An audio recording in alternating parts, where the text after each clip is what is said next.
ಇಡೀ ರಾಜ್ಯದ ಚುನಾವಣೆ ಫಲಿತಾಂಶವೇ ಒಂದು ತರಹದ್ದಾದರೆ ಜಯನಗರ ಫಲಿತಾಂಶವೇ ಒಂದು ಥರ ಆಯಿತು.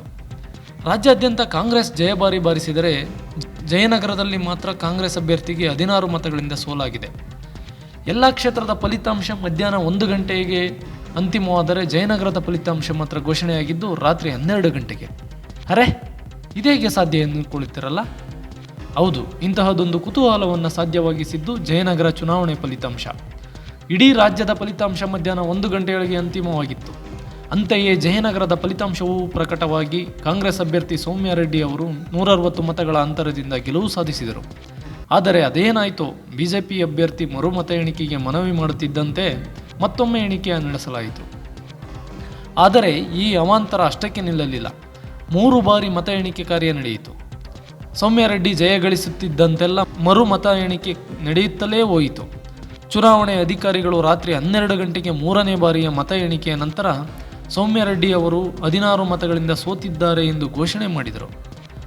ಆಗ ಆ ಹೆಣ್ಣು ಮಗಳ ಕಣ್ಣೀರು ಏಳುತ್ತಿರೋದು.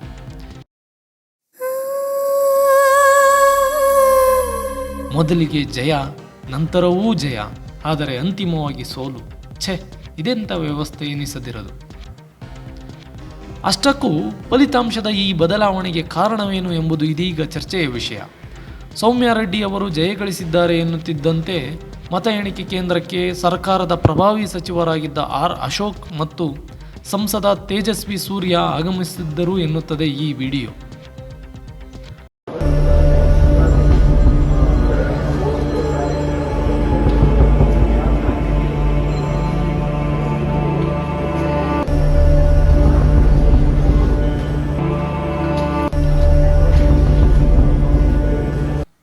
ಅಷ್ಟಕ್ಕೂ ಮತ ಎಣಿಕೆ ಕೇಂದ್ರದೊಳಗೆ ಅಭ್ಯರ್ಥಿಗಳಲ್ಲದವರು ಬೇರೆ ಕ್ಷೇತ್ರದ ಇತರ ಜನಪ್ರತಿನಿಧಿಗಳು ಆಗಮಿಸುವಂತಿಲ್ಲ.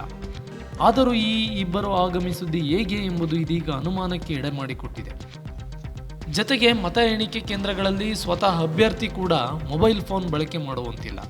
ಆದರೆ ಈ ವಿಡಿಯೋದಲ್ಲಿ ಸಂಸದ ತೇಜಸ್ವಿ ಸೂರ್ಯ ಆರಾಮಾಗಿ ಮೊಬೈಲ್ನಲ್ಲಿ ಯಾರಿಗೋ ಮಾಹಿತಿ ಕೊಡುತ್ತಿದ್ದಾರೆ. ಮತ ಎಣಿಕೆ ಕೇಂದ್ರದಲ್ಲಿ ಮೊಬೈಲ್ ಬಳಸಿದ್ದು ತಪ್ಪು, ಅಭ್ಯರ್ಥಿಯಲ್ಲದವರು ಮತ ಎಣಿಕೆ ಕೇಂದ್ರಕ್ಕೆ ಆಗಮಿಸಿದ್ದೂ ತಪ್ಪು. ಇದೆಲ್ಲ ನಡೆದರೂ ಅಧಿಕಾರಿಗಳು ಸುಮ್ಮನಿದ್ದಿದ್ದು ಹಲವಾರು ಅನುಮಾನಗಳಿಗೆ ಎಡೆಮಾಡಿಕೊಟ್ಟಿದೆ. ಇಡೀ ರಾಜ್ಯದಲ್ಲಿ ಬಿಜೆಪಿ ಸೋತು ಸುಣ್ಣವಾಗಿದ್ದರೂ ಜಯನಗರದಲ್ಲಿ ಮಾತ್ರ ಬಿಜೆಪಿಯನ್ನು ಗೆಲ್ಲಿಸಿಕೊಳ್ಳಲೇಬೇಕೆಂಬ ಹಠಕ್ಕೆ ಬಿದ್ದಿದ್ದು ಏಕೆ? ಬಿಜೆಪಿಯ ಪ್ರಭಾವಿ ಸಚಿವ ಮತ್ತು ಸಂಸದರು ಬಂದಿದ್ದು ಏಕೆ? ಈ ಕ್ಷೇತ್ರದ ಅಭ್ಯರ್ಥಿ ಅಷ್ಟೊಂದು ಪ್ರಭಾವಶಾಲಿಯೇ? ಜತೆಗೆ ಅಲ್ಲಿ 3 ಸಲದ ಮತ ಎಣಿಕೆಯ ಸಂದರ್ಭದಲ್ಲಿ ನಡೆದಿದ್ದಾದರೂ ಏನು ಎಂಬ ಅನುಮಾನ ಮೂಡದಿರದು. ಸಂಸದರು ಸಚಿವರ ಆಗಮನ ಫಲಿತಾಂಶದ ಮೇಲೆ ಪರಿಣಾಮ ಬೀರಿದೆ ಎಂದರೆ ಸುಳ್ಳಲ್ಲ. ಇದೀಗ ಈ ಕುರಿತು ಸೌಮ್ಯ ರೆಡ್ಡಿ ಅವರು ಕೇಂದ್ರ ಚುನಾವಣಾ ಆಯೋಗಕ್ಕೆ ದೂರು ನೀಡಿದ್ದು ಅಗತ್ಯ ದಾಖಲೆಗಳನ್ನು ಒದಗಿಸಿದ್ದಾರೆ. ಚುನಾವಣಾ ಆಯೋಗ ಸೂಕ್ತ ಕ್ರಮ ತೆಗೆದುಕೊಳ್ಳದಿದ್ದರೆ ಫಲಿತಾಂಶ ತಡೆಹಿಡಿಯುವಂತೆ ನ್ಯಾಯಾಲಯದ ಮೊರೆ ಹೋಗುವ ತೀರ್ಮಾನವನ್ನು ಮಾಡಿದ್ದಾರೆ. ಒಟ್ಟಾರೆ ಗೆಲುವಿನಲ್ಲಿದ್ದ ಫಲಿತಾಂಶವನ್ನು ತಿರುಚಲಾಗಿದೆ ಎಂಬ ಆರೋಪಗಳು ಕೇಳಿಬಂದಿವೆ.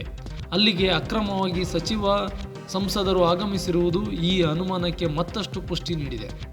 ಈ ಎಲ್ಲ ವಿಚಾರದಲ್ಲಿ ಸೂಕ್ತ ತನಿಖೆ ನಡೆದು ಸೌಮ್ಯ ರೆಡ್ಡಿಯವರಂತಹ ಆಕ್ಟಿವ್ MLA ಮತ್ತೊಮ್ಮೆ ಆರಿಸಿ ಬರುವಂತಾಗಲಿ, ಅವರ ಸೇವೆ ಜಯನಗರದ ಜನತೆಗೆ ಸಿಗಲಿ ಎಂಬುದು ಬಹುತೇಕರ ಆಶಯ.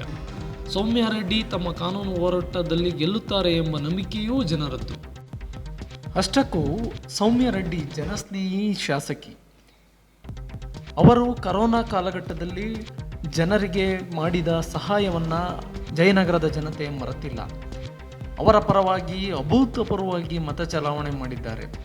ಕರೋನಾ ಸಾಂಕ್ರಾಮಿಕದ ಸಮಯದಲ್ಲಿ ಮನೆಯಿಂದ ಹೊರಗೆ ಬರುವುದೇ ಕಷ್ಟ ಎಂಬಂಥ ಪರಿಸ್ಥಿತಿಯಲ್ಲಿ ಸೌಮ್ಯ ರೆಡ್ಡಿಯವರು ಸ್ವತಃ ತಾವೇ ಕುಳಿತು ಅಕ್ಕಿ ಪ್ಯಾಕೆಟ್ಗಳನ್ನು ಪ್ಯಾಕ್ ಮಾಡಿ ಮನೆಗೆ ತರಕಾರಿಗಳನ್ನು ಹಂಚಿ ಮನೆಯಿಂದ ಹೊರಗೆ ಬರಲು ಹೆದರುತ್ತಿದ್ದಂತಹ ಜನರಿಗೆ ಅವರ ಬಳಿಯೇ ಹೋಗಿ ಸಾಂತ್ವನ ಹೇಳಿ ಅವರಿಗೆ ಬೇಕಿದ್ದ ಹಾಲು, ಬ್ರೆಡ್, ಬಿಸ್ಕೆಟು, ಅಕ್ಕಿ ಮತ್ತು ತರಕಾರಿ ಇನ್ನಿತರ ದಿನಸಿ ಪದಾರ್ಥಗಳ ಕಿಟ್ಗಳನ್ನು ಮನೆಗೆ ತಲುಪಿಸಿ ಸ್ವತಃ ಸಂಕಷ್ಟದಲ್ಲಿರುವ ಆರೋಗ್ಯ ಪರಿಸ್ಥಿತಿ ಹದಗೆಟ್ಟಿರುವವರ ನೆರವಿಗೆ ಧಾವಿಸಿ ಸಾವಿರಾರು ಜನರಿಗೆ ಬೆಡ್ ಸಿಗದಂಥ ಸಂದರ್ಭಗಳಲ್ಲಿ ಆಸ್ಪತ್ರೆಗಳಲ್ಲಿ ಬೆಡ್ ಕೊಡಿಸುವ ವ್ಯವಸ್ಥೆಯನ್ನು ಮಾಡಿ ಆಕ್ಸಿಜನ್ ಕೊರತೆ ಇರುವ ಕಡೆ ಆಕ್ಸಿಜನ್ ಸಪ್ಲೈ ಮಾಡುವಂತಹ ಪ್ರಯತ್ನವನ್ನು ನಡೆಸಿ ಇಷ್ಟೆಲ್ಲ ಪ್ರಯತ್ನವನ್ನು ನಡೆಸುವ ಮುಖಾಂತರ ಅಲ್ಲಿನ ಜನರ ಪ್ರೀತಿಗೆ ಪಾತ್ರರಾಗಿದ್ದರು.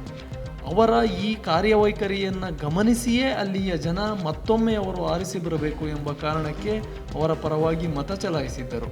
ಅಂತೆಯೇ ಮೊದಲ ಹಂತದಲ್ಲಿ ಅವರು ಗೆಲುವನ್ನು ಸಾಧಿಸಿದ್ದರು. ಆದರೆ ಮತ್ತೆ ಮತ ಎಣಿಕೆ ನಡೆದಂಥ ಸಂದರ್ಭದಲ್ಲಿ ಅವರ ಗೆಲುವು ಎಲ್ಲೋ ಒಂದು ಕಡೆ ಬೇರೆ ದಿಕ್ಕಿಗೆ ತಲುಪಿ ಅವರು ಕೊನೆಗೆ ಸೋತಿದ್ದಾರೆ ಎಂಬ ಒಂದು ಫಲಿತಾಂಶ ಪ್ರಕಟ ಆಯಿತು. ಈ ಫಲಿತಾಂಶ ಎಷ್ಟು ಸರಿ, ಎಷ್ಟು ಸತ್ಯ ಮತ್ತು ಎಷ್ಟು ಅಸಮಂಜಸವಾದುದು ಅನ್ನೋದೀಗ ಸದ್ಯದ ಪರಿಸ್ಥಿತಿಯಲ್ಲಿ ಕುತೂಹಲ ಮತ್ತು ಅನುಮಾನಕ್ಕೆ ಎಡೆ ಮಾಡಿಕೊಟ್ಟಿದೆ.